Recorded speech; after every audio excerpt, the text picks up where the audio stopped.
So this is Dr. Jesse Cordier with HoloSearch 3D demonstrating some of the capabilities in cardiac imaging of the Radha software application. This is a patient with hypoplastic left heart, status post Fontan procedure.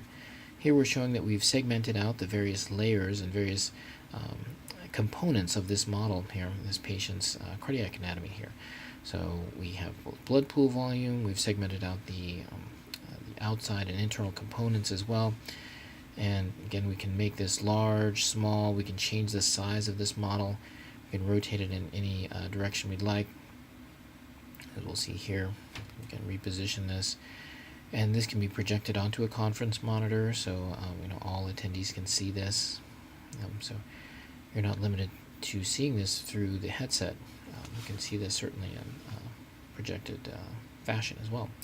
And again, if we want to bring all these layers back, it's a simple click here, and we can toggle all those layers back on. We can also resize it back down to more of a scale model as well. So we can make it much larger than scale or keep it at scale.